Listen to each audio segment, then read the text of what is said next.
How? When I first came to Nigeria, like my first month, I feel like that day opened my eye. Like my eye, I don't live here, I live in Lagos. Sugar daddy sort of experience. Okay. Hi guys and welcome back to my channel. My name is Chama. Wahala.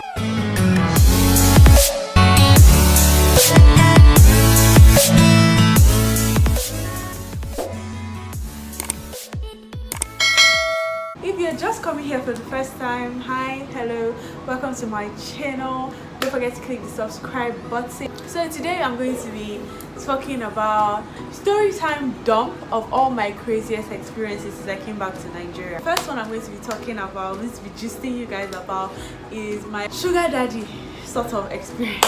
So let me tell you guys how this thing happened. So you guys, I've always talked about how when I came back to Nigeria, a lot of people were not comfortable with my own dressing, which is weird because it's meant to be about your own comfortability, right? So this experience actually happened on my matriculation day into AUN.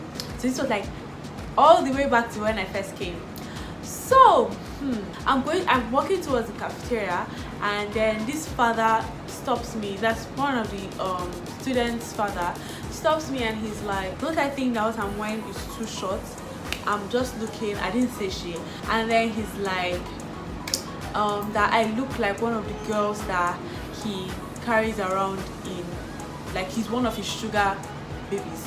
And I'm just there like, okay, and I'm like, first of all, you can never be a sugar daddy for me. I'm sorry, I'm not just interested. Secondly, uncle, don't you think it's kind of like so much information? If I knew your child, won't I walk up to your child and tell them, oh, you know your dad has a sugar daddy? Okay, so the next experience I'm talking about is my camera experience. So I think I've talked about this, I feel like I've said this random. When I first came to Nigeria, like my first month in Nigeria, my camera got stolen. Yes, you guys, in fact that's what they used to welcome me. So when I was coming back from Canada, I came with a camera.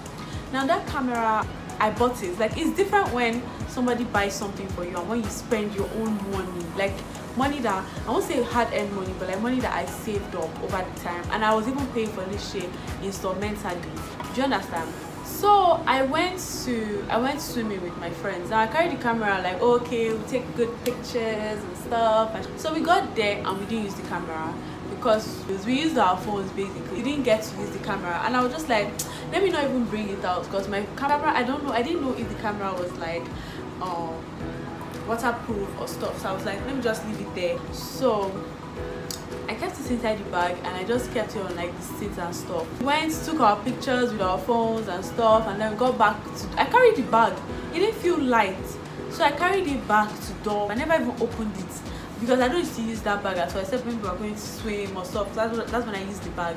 Fast forward to like a week, the next weekend, I'm trying to like find this camera and I can't find it anymore. And I'm like, hold up. Now let me take you back to what happened during that week. So we got back from the pool, and I think like the next day or like next few days later, a lot of people have been coming to our room to gist, to stay and stuff. So like I couldn't even like recollect, okay, is this person that came to my room? Because I remember when my resident director was asking me, I couldn't even mention people that were in that room that week. Also that same week, I think like on Friday, because when I figured this thing out was like on Saturday, I think like on Friday we had someone that came to come and do lily on our hands, come inside our room and stuff. Now normally they should not be coming into the room, they should just stay in like the common room area and stuff, but we told her to come in. She did lily, she did for all of us, but it was inside my room. Next thing I realized, my camera is missing.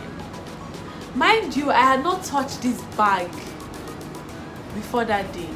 You guys, sometimes when I think about this thing, it's still like shocking to me because 1 minute I had the camera, next minute it was gone. Like, how? You guys, we went to all the rooms. My resident director took me out to all the rooms. We checked everybody's stuff. Nothing happened, and that was it. Let me tell you, most of the time when things get stolen in this Nigeria, things just go like that. Like, I'm not even joking. You can't even track it. Do you understand? Like, what? How do I want to start tracking it? I couldn't even go to the swimming pool area because no cameras there. How would I know who stole it? I feel like that day opened my eye. Like, my eye did So yeah, every time I go back to school, I have to go by air, and usually I use airlines like Air Peace, Aero, Arik. I've never used Maxter. I really want to use Maxter next time I'm going to Yola or maybe to Abuja. But like, yeah, those are the airlines I use basically. So this day I was meant to go from Lagos to Yola.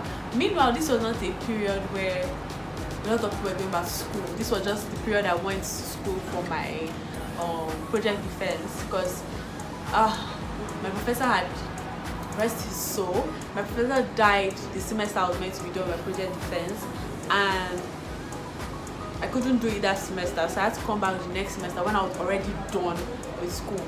Anyway, so I get to the airport, you know, it's all Gucci good.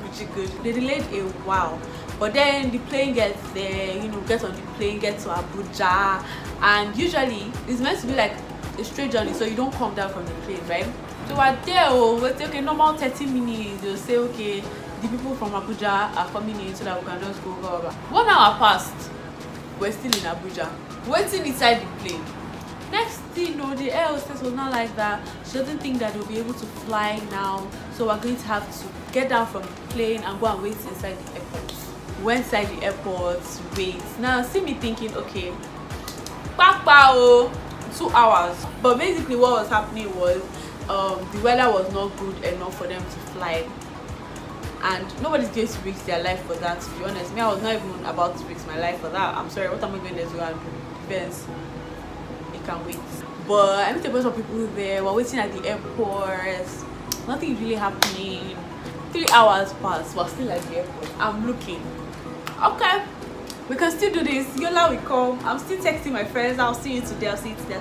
2 hours pass. 3 hours pass. We get food and stuff, you guys.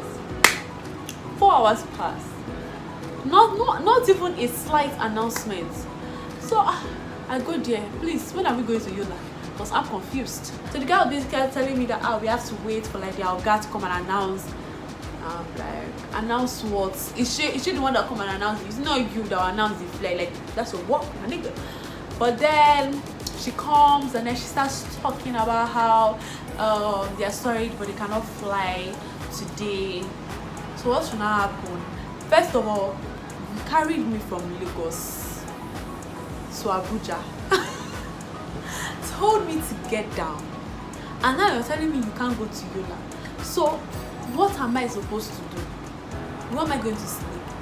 I don't live here, I live in Lagos. And then the woman is like, and they'll put us on a flight to go back to Lagos. Okay, because I want to go to Yola. If you're going to fly tomorrow, I'm not paying you. So the woman was like, oh, when we get there, we'll sort that out, blah, blah, blah, blah. She was just running her mouth and stuff. Are you not meant to pass the information to your people at that other end? You guys, they didn't pass any information. We got there and the man is looking, the guy in charge in that place is looking all confused. Then after a lot of like time wasted, they were like, we should come back tomorrow. Then they were like, we should come back before like 10, that the flight is supposed to be like by 10. You guys, next morning I got up and we guys, we spent hours. In fact, we almost got into trouble with Lasma people. We spent hours on the way to this airport just for me to get there. And these people are like, they shifted. They said there was no flight by 10 to Abuja or to Yola. That the flight was by 11. Next thing, they're like, oh, there's no flight to Yola today. Next thing is that, oh, there's no flight till 5 p.m.